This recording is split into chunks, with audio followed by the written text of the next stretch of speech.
Strategist.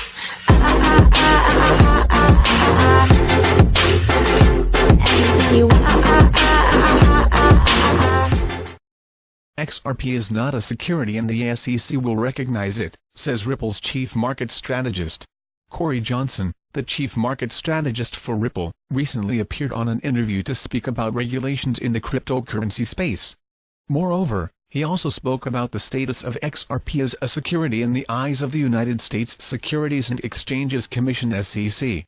XRP, as a cryptocurrency, remains in a zone of regulatory uncertainty regarding its status as a security. The declaration of the asset as a security would result in the ecosystem being more closed, as investors would find it more difficult to get into the space. Moreover, this would throw a wrench in Ripple's plans of using XRP, as exchange platforms may not continue to list the coin. However, Johnson gave his 2 cents on the matter in an interview with Cointelegraph. "It's really clear to us that XRP is not a security. XRP's relationship to Ripple is a proof of that. But maybe more importantly, you've also got the XRP. You can buy all the XRP you want. It doesn't give you the rights to a dime of the company's profits, or earnings per share, or dividends. Doesn't give you a single share or any interest in the future of this company." Furthermore, he went on to say that even if Ripple, the company, was to owe away, it would not make a bit of difference to XRP. This is due to the fact that the XRP ledger continues to exist separate from Ripple, stated Johnson. He went on to elaborate, "For that reason, I think when the SEC takes a good hard look at this, and we know that they're starting to use that work, they're going to recognize, I suspect, that XRP is so clearly not a security." He also spoke about the protection of the investor, which is generally seen as the end goal of regulators in the financial space. He stated that there have been rooks who show up to steal money when there are new ways to make it. He stated, "We certainly see it in everything. We saw it in atomic energy, we saw it in the oil and gas sector way back, we certainly saw it in the dot-com era, and we saw it in supreme financing. We've seen it in the world of crypto. We've seen these really sleazy offerings that look like they're not actually trying to start businesses, but just separate people from their money. This has caused the SEC to step in, driving investor protections to emerge all around the world." However, Johnson stated that it didn't happen fast enough, going on to say that it makes it difficult for those who are pursuing legitimate technological solutions to do so.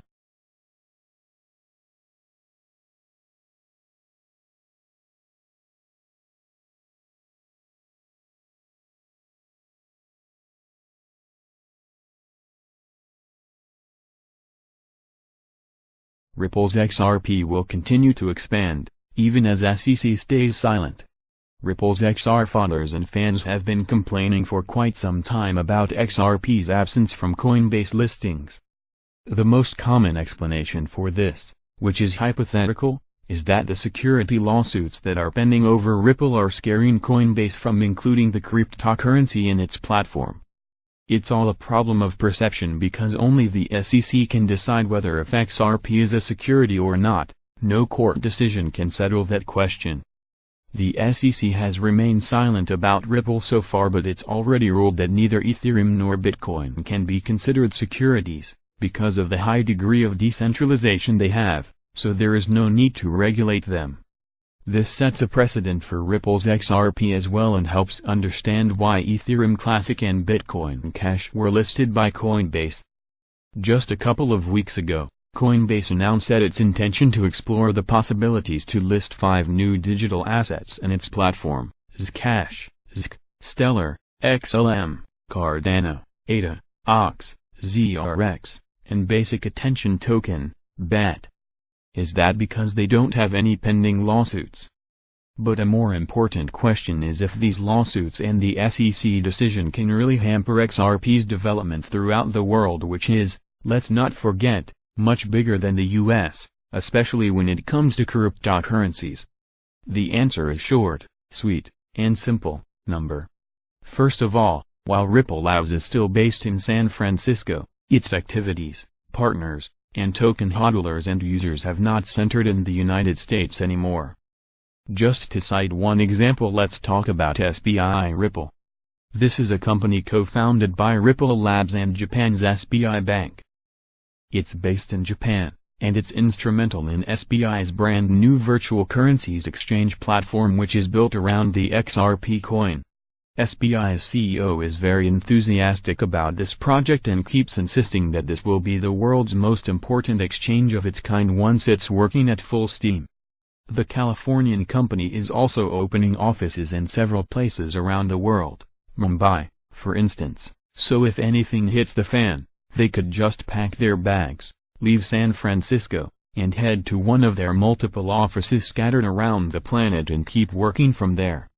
One particularly important partner is Banco Santander, a vast global bank with a substantial presence in Europe and Latin America which is considered to be the world's best bank. Santander's OnePayFX app is already deployed in those two continents, and it works by using XRP and Ripple technology. SBI Holding is using Ripple's X-Current for its remittances services, called SBI Remit. A critical fact that not every crypto aficionado understands is that Ripple Labs and XRP are not the same things at all. One is a private company that provides financial solutions for international payments, while the other one is a fully decentralized cryptocurrency whose workings are entirely independent of the company. Yes, Ripple is the most prominent owner of XRP tokens in the world, and yes, it was Ripple Labs who created the XRP currency. But the cat is out of the bag, and it's found a life of its own. Ripple SEO has been very vocal in explaining that if Ripple were to disappear tomorrow, XRP would still stick around because it is now an entirely different entity. Besides, the lawsuits are against Ripple and not XRP. Decentralization, the core value of any blockchain project, has other advantages. It's enabled Ripple and XRP to gain presence all over the world and not to worry too much about developments in the US only. Ripple and XRP have a strong presence in India, Japan, and Europe. So even if restrictions should appear in their home country, they will still be able to thrive from beyond.